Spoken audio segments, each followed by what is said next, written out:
most part, all softboxes are made pretty much the same. First and foremost is their outside structural design. They all, whether they're rectangular or square, some even have a round front, or round skin in the front, or octagonal, as this is a little 3-foot octa, softbox octa. They're all pretty much made the same way, which is there's a set distance from the front of the strobe to the front translucent diffuser material in front of the softbox.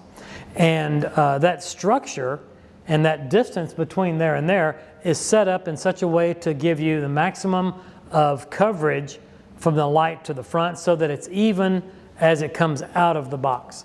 Now there's a couple of different ways that they do that, but first off it starts with a shell sort of like this that's opaque. No light's coming through this shell. All the light is going forward.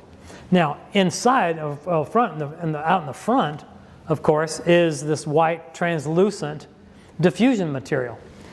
Inside the box, and this is what really makes a lot of the difference, is another diffusion panel. Some people call it a baffle. Some call it internal diffusion.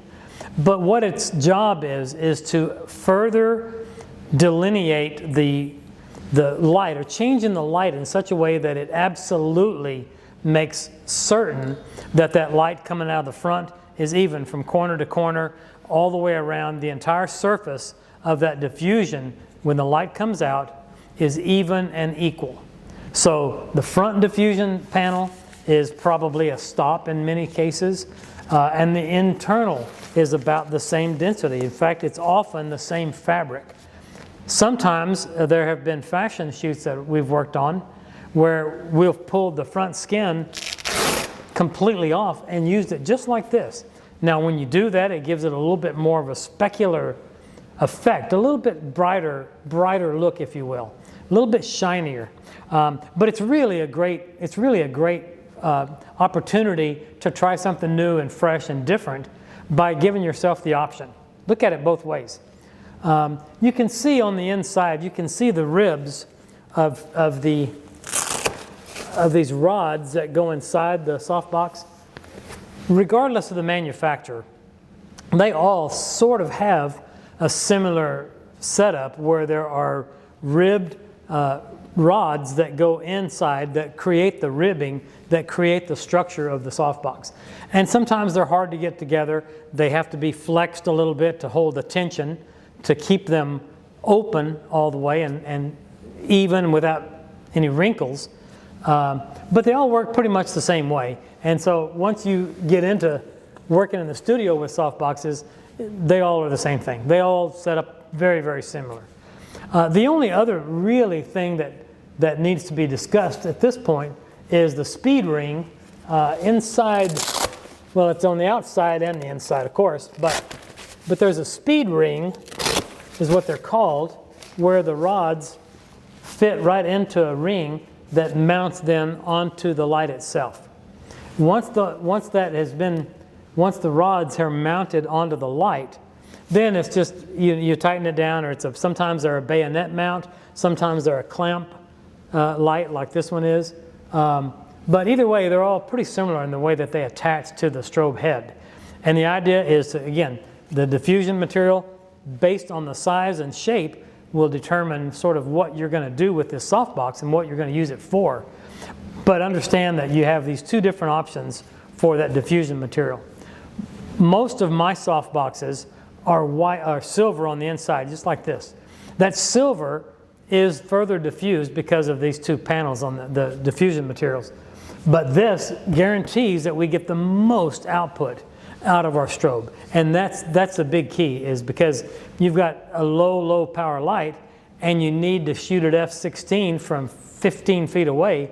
You're asking a lot of a low power light to do that. But anything that you can do where you've got silver on the inside, it gives you a little bit of extra oomph coming out of the light. So again, this is the anatomy of a softbox, and they're very, very similar regardless of the brand. When you go shopping for a box, I would encourage you to not always go with the lowest priced box, because sometimes You'll find that they're harder to use, harder to set up. Even on the sides, on the seams, where the seams all are joined together, some brands will let some light escape through the seams. You just want to make sure that you're getting a quality product, that's all. I hope this is helpful to you. I think the anatomy of a softbox is kind of an ingenious thing. And for many, many years, I didn't have a softbox. We didn't have softboxes. We just used small parabolic reflectors. When we started using softboxes, things got a lot better.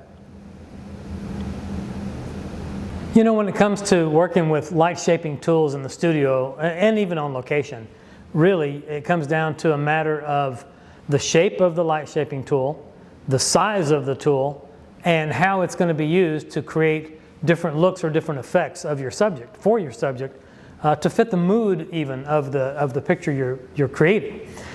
And it's funny how, you know, I've got a pretty good handful of lights in the studio, 8, 9 lights, maybe 10, and yet I probably have 12 or 14 different size and shapes of softboxes, and it's really interesting that each one of them is ideally suited for one thing.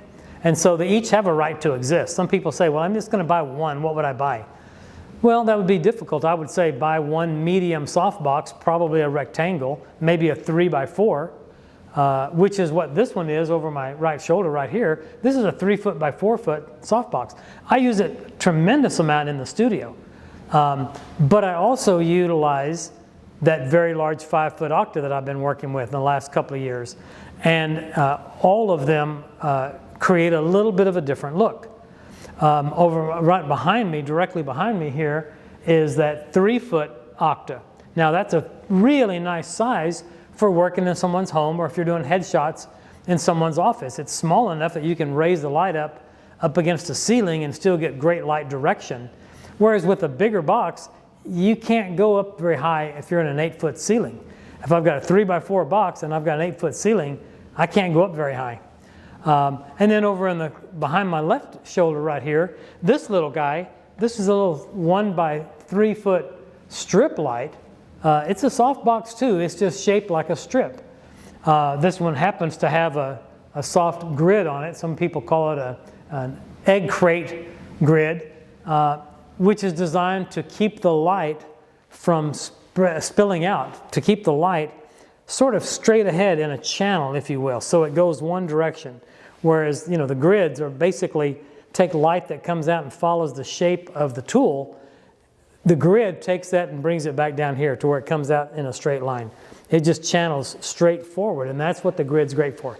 And it really helps if you have light coming from behind in the form of, for example, an accent light or a hair light behind your subject. It'll prevent stray light from hitting your lens and causing a flare and minimizing contrast, you know, changing up your contrast. So all those little tools are very, very helpful. One of the things that we've talked about before, and I've been preaching it for years, is that you really have to understand the size of that light source and how it becomes relevant and relative to the distance to the subject. It's always about size relative to distance. This 3x4 is a big source if it's right next to me and we're doing just a headshot. But if it's a full length of 6 people and it's backed up 12, 15 feet, it's a relatively small source based on its distance. All of that matters. All that stuff comes together and sort of, it really does help determine and direct, you know, the direction that you're going to go based on what you need to do. Often you can do a job with 1 light. Sometimes you require 2. Sometimes you require 6. And each of those tools that are available to you will have a different job, and they all might do something slightly different. So an octave, for example, might have light that comes out and spreads a little bit wider angle than perhaps the softbox. The softbox is a little bit more channeled. And then the strip, of course, is exactly what it sounds like. I'll light a subject, and I can light their hair, their neck, their shoulders, their arm, all the way down their hips and legs with a strip light at a 45 degree behind, making it a 135 degree as an accent. So all of these tools really do couple together and come together and really make and finish out your toolbox, if you will. All the tools in your studio, they all are part of the toolbox of the tools that you need in order to work and function as a working professional.